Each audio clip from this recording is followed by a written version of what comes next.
To be the elite, you must surround yourself with the best of the best. Whether you band together to save the world, or just a worthless plot of land.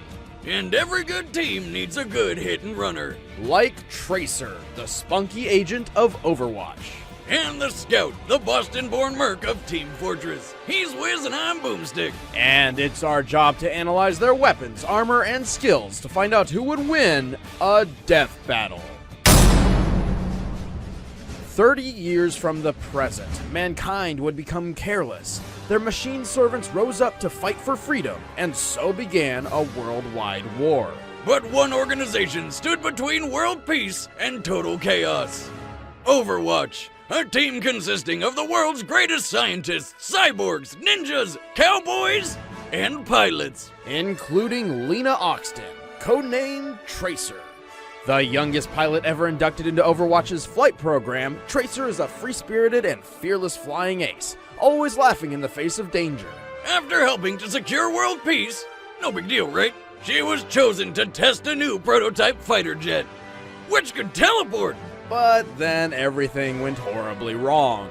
Instead of teleporting from point A to B, the fighter jet accidentally transported her through time. How do you accidentally create a time machine and put it in a fighter jet?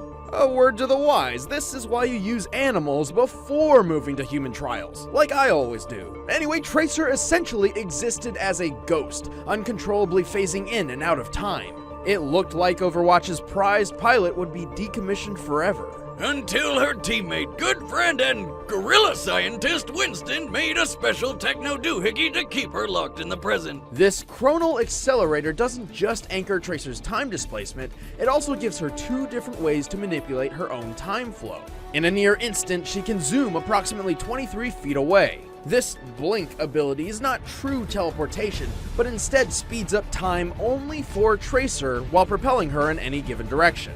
What? She can briefly jump herself forward in time, though from an outside view it looks like a blur. Got it.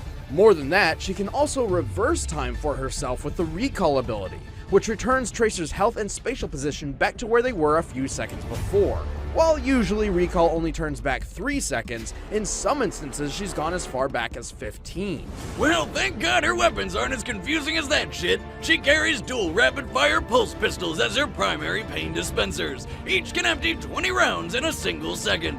But what the pulse pistols have in power, they sorely lack in range and accuracy.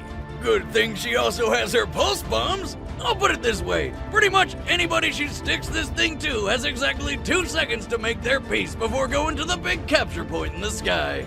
Tracer maximizes her unique weaponry with hit-and-run tactics, frustrating her enemies and making her very difficult to pin down. Yeah, in addition to blinking and recalling all over the place, she can jump 15 feet in the air. She's disarmed the highly trained and literally cold-blooded assassin Widowmaker, protected the Doomfist Gauntlet from theft, and even once avoided a sniper shot from just 30 feet away.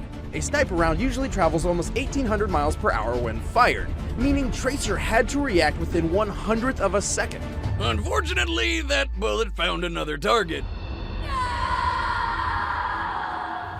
Rest in peace, Robot Gandhi. Although Tracer is a slippery opponent on the battlefield, her chronal accelerator has its limits. If used too many times in succession, it can overheat, forcing Tracer to wait for a recharge. As her pistols are linked to the accelerator, this can sometimes cause them to overload as well. Plus, she's a pilot first, and not exactly a crack shot while on foot. If she doesn't get in close, she's not hitting anything but air. In spite of that, Tracer doesn't let any of it get her down. Wherever there's danger, she'll be there in a blink of an eye with a cocky smile and a barrage of bullets. Wait, whatever happened to that time-warping fighter jet? I don't know. Don't worry, loves. Cavalry's here. In the year 1850, an extremely wealthy entrepreneur passed away, leaving his family land and business to his 2 sons. But like brothers are prone to do, they ended up fighting over each other's land right off the bat. This went on for decades, and then the brothers began recruiting mercenaries to literally wage war. And that's when things really got out of control. Each hired gun contributed with their own specialized expertise. The sniper killed from afar, the engineer slaughtered with machines, and the heavy mowed people down with the biggest goddamn gun they'd ever seen. What kind of sandwiches were they feeding that guy? But one every man only relied on his cunning, his 2 feet, and a baseball bat. This was the Scout. Born in Boston, Massachusetts in the 1950s, the mercenary only known as Scout was the runt among 7 older brothers. And all of them loved to wander the town looking for a good fight. Problem was, Scout's brothers were so big and tough, the fights would be over before he could get the chance to throw his own punches. Desperate to fight alongside his siblings, Scout realized that what he lacked in strength, he could make up for in speed. So he started running, and running, and running until one day he was fast enough to not only keep up, but get ahead. Speed was his moniker, delivering pain was his game, and somewhere along the way he even learned how to jump off of thin air. Suddenly, the pathetic runt of the pack became the smart-mouthed terror of Boston. Grass grows, birds fly, sun shines, and brother, I hurt people. The only thing he was lacking was discipline, which he could get in the military, but that didn't sound like any fun, so he became a mercenary instead. Scout travels light, relying on a lovely shotgun and a baseball bat. Yes, a baseball bat. This guy is crazy enough to try and take out a rocket launcher wielding soldier with a pop fly. Which surprisingly works. Opponents are stunned by the size of his balls, both literally and figuratively, leaving them open for Scout to race up and finish them off with his guns. Well, he's got a pistol for pinpoint accuracy. Scout's favorite tools for killing are definitely shotguns. The scattergun is a confusing miracle of shotgun engineering that can somehow hold 6 shots in a double barrel, and is reloaded via divine intervention when you pull its lever. It's like the baby of a shotgun rifle and a revolver. But his most powerful gun is the force of nature, a shotgun that only has 2 shots, but kicks so hard it can boost him even higher into the air. Regardless, a well-placed shot can quickly take down almost any other mercenary. To make the force of nature even more ridiculous, he can strap a can of energy drink called Bonk Atomic Punch to it, which somehow gives him 5 more mid-air jumps. That's right, this guy flies with shotguns. But that's not all the soda has to offer. With just a sip of Bonk, Scout becomes totally invincible for 8 seconds. But he can't use any of his guns at that time. Probably due to the shakes. Bonk contains several hundred times the daily recommended sugar intake. An adult male's suggested daily dosage is 25 grams, meaning Bonk contains, at minimum, 11 pounds of sugar. So much sugar he can't take another drink for at least 20 seconds. And on top of that, it's radioactive. You gotta have one tough body to handle that stuff. Tough enough to survive the onslaught of 3 rockets at once, or to swing a baseball bat hard enough to send a guy flying 80 feet away. Possibly due to long-term Bonk exposure, but testing is still out. Scout can defeat foes as strong as the heavy in close quarters combat, run 17 miles an hour for long periods of time, and even kill a bear with nothing but a hot dog suit and Amelia Earhart skeleton. I'm serious. He has a knack for avoiding bullets, missiles, and even tentacles from a bread monster, but at the cost of wearing little to no armor, making him a glass cannon. And true to his reckless, unrestrained personality, Scout often runs headfirst into battle, regardless of the risk. But if you want to take down the Scout, you're gonna have to catch him before he catches you. And that means you too, ladies. That's right, Fancy Pants, myself. So why don't you take your little failure, roll it up sideways, and... Okay, crap, I gotta go. Screw you, though. All right, the combatants are set. Let's end this debate once and for all. It's time for a death battle!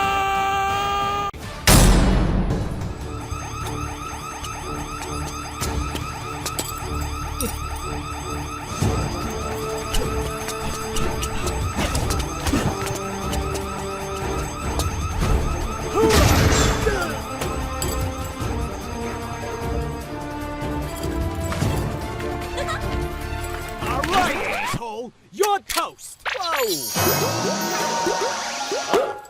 Hey there, hot stuff. Hello.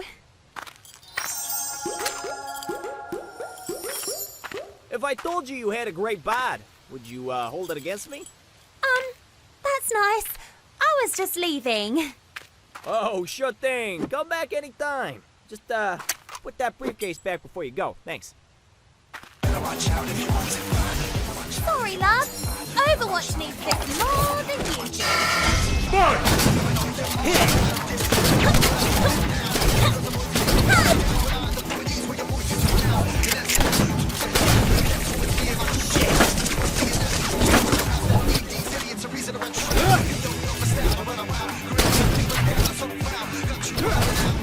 Yo, Putz, how you doing that?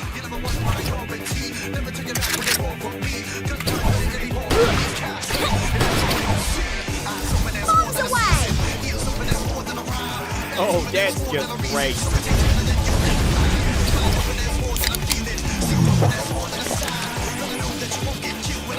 Supposedly, this stuff will liquefy your esophagus after just one can, but, you know, it's also very handy when you feel like not getting blown up. That's not very fair. Listen, sweetheart.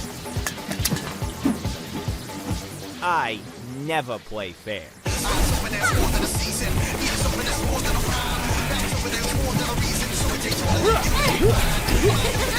Is that all?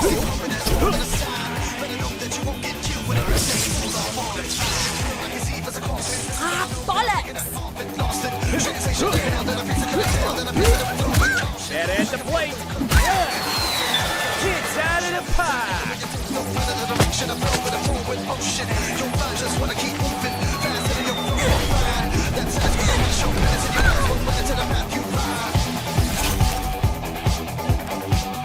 All right, doll. Fun's over. Not yet, mate. The cavalry's here.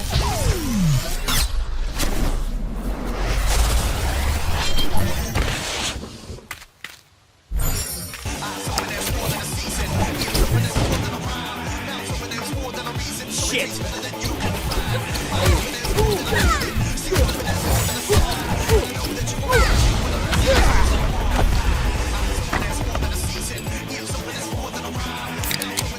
Not this time, Yankee!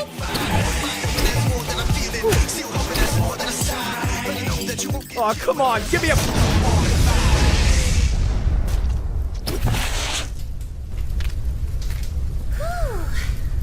Well, that was fun.